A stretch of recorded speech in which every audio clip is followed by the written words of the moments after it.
पांचवें चरण के लिए वोटिंग कल है। 49 सीटों पर मतदान होगा। 8 राज्यों और केंद्र शासित प्रदेशों में मतदान। पोलिंग पार्टियां ईवीएम लेकर रवाना हो गई हैं। रायबरेली और अमेठी में भी चुनाव होगा। लखनऊ की सीट जहां से केंद्रीय रक्षा मंत्री राजनाथ सिंह एक बार फिर से प्रत्याशी हैं, यहां पर भी मतदान। कई अहम सीटें हैं, लगभग 15 बड़े दिग्गज जिनकी किस्मत का फैसला कल इन 49 सीटों पर लोकसभा क्षेत्र की जनता तय करेगी। 8 राज्य और केंद्र शासित प्रदेशों में मतदान है। ये बड़ी और अहम खबर। 20 तारीख को कल 5वें फेज के लिए वोटिंग होगी। 49 सीटें हैं और इनमें 15 दिग्गजों की किस्मत का फैसला भी होगा। राजीव प्रताप रूढ़ी और इसी तरह से रोहिणी आचार्य दोनों आमने सामने। उत्तर प्रदेश की बात की जाए तो राहुल गांधी, स्मृति ईरानी, इन 2 दिग्गजों की किस्मत का फैसला। लखनऊ से राजनाथ सिंह और साथ ही कैसरगंज से ब्रजभूषण के बेटे करण भूषण को भी इस बार टिकट दिया गया। ये तमाम सीटें जिस पर सभी की निगाहें हैं। 8 राज्यों और केंद्र शासित प्रदेशों में मतदान इस वक्त की बड़ी और अहम खबर। पोलिंग पार्टियां रवाना हो गई हैं। सुरक्षा व्यवस्था सख्त है और साथ ही जो भी संवेदनशील बूथ हैं वहां पर नजर रखी जाएगी।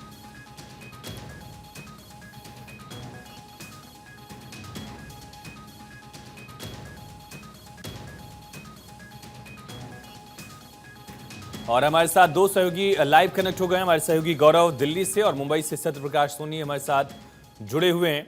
गौरव, क्या तैयारियां दिख रही हैं? महज 12 घंटे का वक्त और बाकी है जब मतदान के लिए एक तरह से मॉक पोलिंग शुरू हो जाएगी। किन किन बूथों पर खास नजर और किन दिग्गजों की किस्मत कल दांव पर?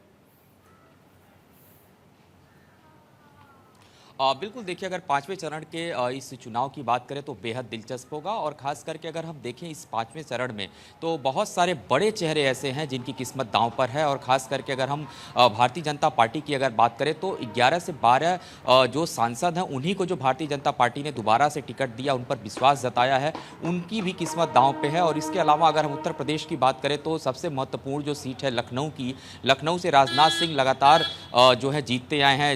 4 बार वो जीत दर्ज कर चुके हैं। इसके अलावा अगर हम देखें उसके आगे बढ़े, कैसरगंज की बात करें, फिर हम अमेठी की बात करें, तमाम ऐसी जो सीटें हैं वो इस बार बहुत महत्वपूर्ण है। और ख़ास करके ये जो फाइट है इस बार बड़ी दिलचस्प रहने वाली है। रायबरेली की भी बात करें, अमेठी की बात करें, इसके अलावा अगर हम देखें मोहनलालगंज से कौशल किशोर की बात करें, तो तमाम ऐसे दिग्गज हैं जो इस बार चुनावी मैदान में हैं। और ख़ास करके भारतीय जनता पार्टी ने जिन पर विश्वास जताया है वो दिग्गज अपनी किस्मत को आजमा रहे हैं। इसके अलावा अगर आप देखें कि जिस तरीके से उत्तर प्रदेश के अलावा भी अगर हम बिहार में देखें, चिराग पासवान इस बार, हालांकि चिराग पासवान की बात करें तो जिस तरीके से भारतीय जनता पार्टी के साथ जब उनकी पार्टी का विलय हुआ उसके बाद से लगातार वो जिस तरीके से बिहार में जगह जगह जनसभा करते नजर आए, जगह जगह युवाओं से मिलते नजर आए, काफ़ी बड़ी जो मार्जिन के साथ जीतने का दावा चिराग पासवान भी अपनी सीट पर कर रहे हैं। और जो 5 सीटें उनके खाते में गई थी उस पर भी वो जीत की बात कर रहे हैं। रोहिणी आचार्य भी मैदान में है। खास करके देखें वो भी लगातार भारतीय जनता पार्टी यानी कि केंद्र सरकार के उन नीतिगत फैसलों पर सवाल उठाते आई थी, जैसे बिहार का विकास नहीं हुआ, बिहार में पलायन है, रोजगार की बातें करते नजर आई। लेकिन ये 5वें चरण के चुनाव तक आते आते भारतीय जनता पार्टी ने जो सबसे बड़ी बात एक अपनी रणनीति में जो बदलाव किया है, वो बदलाव अब आप दिल्ली में महसूस कर सकते हैं। देखा जा रहा है। सैयद तजम्मुल भी हमारे साथ जुड़ गए हैं। तजम्मुल, उमर अब्दुल्ला पर भी सबकी निगाहें होंगी, पूर्व मुख्यमंत्री हैं। बारामूला सीट पर वोटिंग है। जम्मू कश्मीर में क्या समीकरण 5वें फेज के लिए?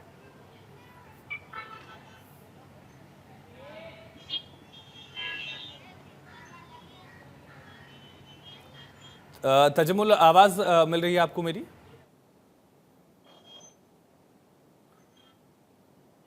तजम्मुल, आप सुन पा रहे हैं क्या? मैं जी तजम्मुल, बारामूला सीट पर सबकी निगाहें हैं। उमर अब्दुल्ला की किस्मत दांव पर है। क्या समीकरण जम्मू कश्मीर में 5वें फेज में? बारामूला का सीट जो है वो लोकसभा के लिए बहुत ज्यादा इंपॉर्टेंट हो गया है, क्योंकि नेशनल कॉन्फ्रेंस के जो वाइस प्रेसिडेंट है उमर अब्दुल्ला यहाँ पे मौजूद हैं और भारतीय जनता पार्टी बैकअप कर रहे हैं पीपल्स कॉन्फ्रेंस के कैंडिडेट सज्जाद गनी लोन को बराह रास्त, जिसमें आपने देखा होगा कि इंजीनियर रशीद को तिहाड़ जेल से अब इलेक्शन में हिस्सा लेने की अनुमति मिली है, जिसके लिए उनका बेटा जो है वो कैंपेन कर रहा है। गोया ये मुकाबला जो है पीडीपी के साबिक जो राज्यसभा मेंबर हैं फैयाज अहमद मीर, वो भी इंतखाबी फ्रे में है। तो कुल मिलाकर उमर अब्दुल्ला और उसके बाद पीडीपी और अब इंजीनियर रशीद के आने के बाद ये मुकाबला बहुत ज्यादा दिलचस्प हो गया। और इंजीनियर रशीद वही इंजीनियर रशीद है जो 3 बार लेजिस्लेटर रहे हैं, लॉ मेकर रहे हैं, लेकिन उसके बाद उन्हें टेरर फंडिंग में अभी सदा कन्विक्ट नहीं हुए हैं। वो तिहाड़ जेल में है 5 साल से। और उसके बाद आखिरी लम्हात में उनकी पार्टी ने, अवामी इत्तेहाद पार्टी ने इंजीनियर रशीद को फॉर्म भरवाया और जिसके बाद उनके 2 बेटे जो कैंपेन कर रहे हैं नॉर्थ कश्मीर और बडगाम में, डिलिमिटेशन के बाद बडगाम जो श्रीनगर क्षेत्र का हिस्सा था वो बारामूला के साथ जोड़ दिया गया। जिसके बाद इंजीनियर रशीद का जो बेटा है वो अबरार रशीद जो है वो कैंपेन कर रहा है, लेकिन उसके रोड शोज में तकरीबन हजारों की तादाद में युवा शामिल हो रहे हैं। वो बाप की रिहाई मांग रहे हैं। वो कहते हैं कि वो कॉन्स्टिट्यूशन के साथ हैं, मुल्क के साथ हैं और उनके बाप को रिहा किया जाए। जिससे ये जो पॉलिटिकल चैप्टर नॉर्थ कश्मीर का है ये फिल्मी स्टाइल में दाखिल हो गया। दूसरी तरफ उमर अब्दुल्ला कहते हैं कि बीजेपी ने 5 अगस्त 2019 के बाद जो फैसले लिए वो गलत थे। और इसी के साथ जो पीपल्स डेमोक्रेटिक पार्टी के लीडर हैं मीर फैयाज अहमद, जो कि राज्यसभा में अभी मेंबर बन के वापस आए, उनका टर्म मुकम्मल हुआ है, वो कहते हैं है कि 4 अगस्त 2019 की पोजीशन मंजूर नहीं है। कुल मिलाकर नॉर्थ कश्मीर में 21 लाख के करीब वोटरान हैं, 2500 से ज्यादा पोलिंग सेंटर्स हैं। ठीक है। और ये मुकाबला त्रिकोणीय नहीं बल्कि इंजीनियर रशीद के आने के बाद ये बड़ा दिलचस्प हो गया। लेकिन उमर अब्दुल्ला को हराने के लिए जिस तरह से अवामी इत्तेहाद पार्टी का मेंबर इंजीनियर रशीद मैदान में है, पीडीपी का मेंबर मीर फैयाज मैदान में है, सजाद गनीरून है पीपल्स कॉन्फ्रेंस बिल्कुल, ये का तमाम लीडर, बड़े दिग्गज लेकिन और सबसे ज्यादा जो वजन देखा जाए उमर अब्दुल्ला में दिख रहा है, उनकी किस्मत दांव पर होगी। सत्यप्रकाश, महाराष्ट्र की बात की जाए 13 सीटें हैं, कई बड़े दिग्गज हैं, पीयूष गोयल हैं, मुख्यमंत्री की बेटी की सीट भी इसी फेज में है। क्या समीकरण वहां दिख रहे हैं? बिल्कुल आयुष, देखिए महाराष्ट्र की 48 लोकसभा सीटों के लिए 5वें चरण में कल मतदान होंगे। 13 लोकसभा सीटें के लिए कल मतदान होगा। पूरी तैयारियां सरकारी तौर पर कर ली गई है, लेकिन जिस तरह से महाराष्ट्र की सबसे हॉट सीटों में उत्तर मुंबई की सीट पीयूष गोयल और उनके सामने जो है कांग्रेस की तरफ से भूषण पाटिल खड़े हैं, ऐसे में सीएम एकनाथ शिंदे के बेटे श्रीकांत शिंदे की लड़ाई जो है रणनीति शिंदे के बीच में है। तो कहीं न कहीं दोनों सीटें महाराष्ट्र और मुंबई के लिए बेहद ही खास है। खासकर मुंबई की 6 सीटों में से एकमात्र ऐसी सीट है जो उत्तर मुंबई है जिसमें बहुत ही दिलचस्प लड़ाई देखने को मिलने वाली है।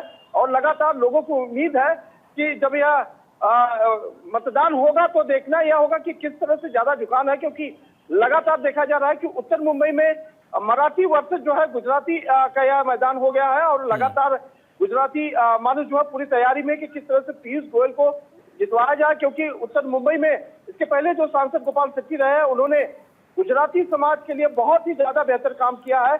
इसका फल जो है पीयूष गोयल को मिलने वाला है। ये वजह कि गुजराती समाज के बीच में जाकर ज्यादातर पीयूष गोयल अपना वक्त बिता रहे हैं और उन्हें बता रहे हैं कि वह उनके समाज के लिए हमेशा से खड़े हैं। जैसा कि तस्वीरें देखने की मिली कि पीयूष गोयल जो है अपने आप को यह बता रहे हैं कि वह महाराष्ट्र के हैं, मुंबई के हैं, इसलिए वह ओड़ा पाव भी खा रहे हैं, मिसल पाव भी खा रहे हैं, मराठी मानुष के बीच में जा रहे हैं।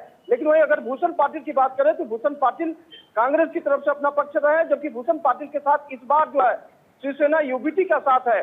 जबकि जब गोपाल शेट्टी 4,74,000 वोटों से जीते थे उस वक्त तो उनके साथ जो है शिवसेना यूबीटी थी। तो ऐसे में यह लड़ाई बेहद दिलचस्प हो गई है, क्योंकि इस बार जो है पीयूष गोयल के साथ यूबीटी नहीं है, शिवसेना नहीं है।